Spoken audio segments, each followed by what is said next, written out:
अध्यात्म विज्ञान कोई धर्म या संप्रदाय नहीं है, ये स्पिरिचुअल साइंस है जो कुदरत के कानून पर आधारित है। ये विज्ञान पूरे ब्रह्मांड के सभी रहस्यों को उजागर करता है और जीवन के सभी पहलुओं को समझने के लिए एक नई दृष्टि देता है। इसी को आर्ट ऑफ विजन कहते हैं, दुनिया को देखने की एक नई दृष्टि, जो अध्यात्म विज्ञानी परम पूज्य स्वामी श्री कमलेशानंद जी के निर्देशन में सनातन सत्य का अनुसंधान कर हमारे जीवन को प्रकाशित करे। जय सच्चिदानंद। तो के भगवान पुरुषार्थ कोने कहेवाय? हे परमात्मा, तो પછી આ બધું જો પ્રારબ્ધ હોય, અમે જીવીએ છીએ તે પ્રારબ્ધ છે, અમે જે કંઈ કરીએ છીએ તે પ્રારબ્ધ છે, અમે જે કંઈ બોલીએ છીએ તે પ્રારબ્ધ છે, અમને જે વિચાર આવે છે તે પ્રારબ્ધ છે, તો હે ભગવાન પુરુષાર્થ કોને કહેવો? એક્ઝામ કોને કહેવી? કર્મ કોને કહેવું?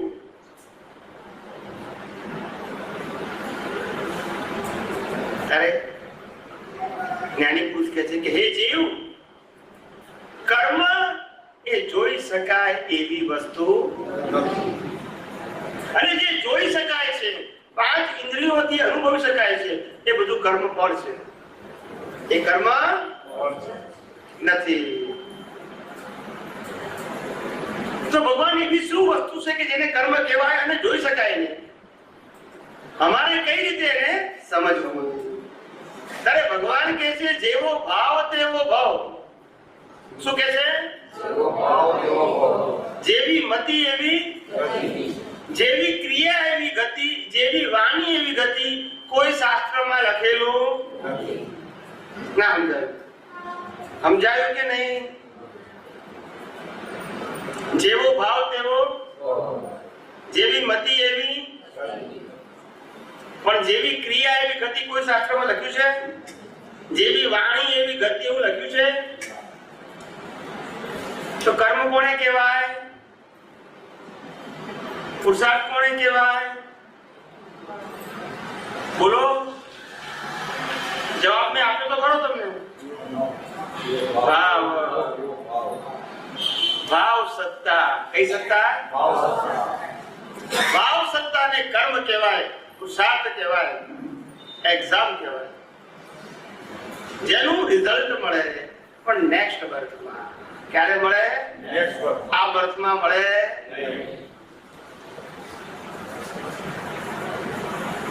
પહેલી એક્ઝામ હોય કે પેલું રિઝલ્ટ હોય? તો આપણે આ મન વચન કાયાથી ભોગવીએ છીએ તે શું છે? તો આજે એક્ઝામ આપી રિઝલ્ટ ક્યારે મળે? હે, સમજી ગયા? પાકું? કન્ફ્યુઝન નથી ને? આપણે વાતને સમજવા બેઠા છે, ખાલી સાંભળવા બેઠા નથી। સમજવાનું છે, નાની વાત છે પણ એટલી મોટી છે કે જો સમજાય તો તમારું જીવન જીવવાની જે દ્રષ્ટિ છે એ બદલી જશે। અને આ નહીં સમજાય તો ગમે તે માથાકૂટ કરશો પણ આધ્યાત્મ માર્ગે પ્રગતિ નહીં થાય।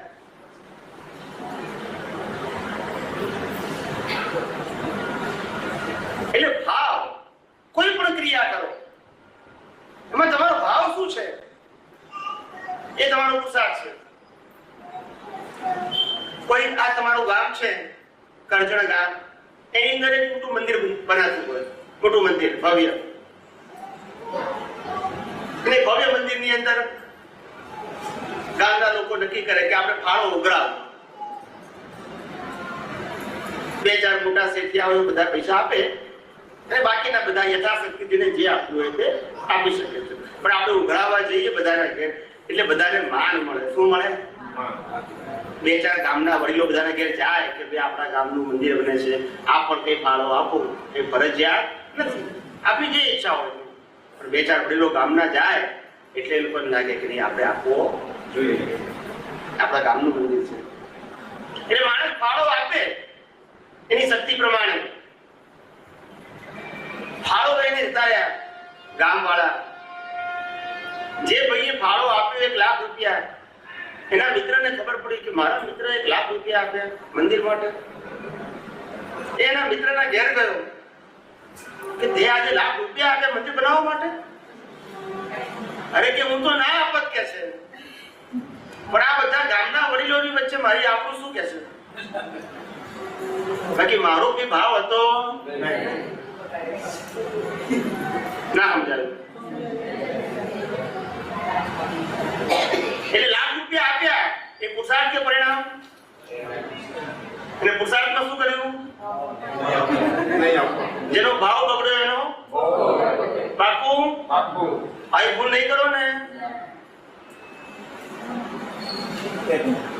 તમે જે વાણીની વાત કરી ને, હવે વાણીમાં સામેની વ્યક્તિ જોડે જે વાણી નીકળી જાય અમુક ટાઈમે એ એવી તંત્રી નીકળે તે વખતે એનું શું તંતી નીકળે વાણી, પણ એ વાણી આપણને ગમે છે? ના, આપણા ભાવમાં તો નહીં. બસ ભગવાનને પ્રાર્થના કરો કે ભગવાન એ વ્યક્તિ સારી છે કે ખરાબ છે, એને મારી સાથે વર્તન સારું કર્યું કે ખરાબ કર્યું એ હું ભૂલી જવા માંગુ છું, પણ હું ચોક્કસ કહું છું કે મારી વાણી આવી હોવી જોઈએ નહીં. હું એને સાઈન નથી કરતો કે આ બરાબર બોલું છું, તો તમે જવાબદાર નથી. પણ તમે કીધું અંદરથી આવું જ બોલવું જોઈએ, આવું જ કરવું જોઈએ, કેરી ફોરવર્ડ ઇન નેક્સ્ટ વર્સ એ પણ ચાલે.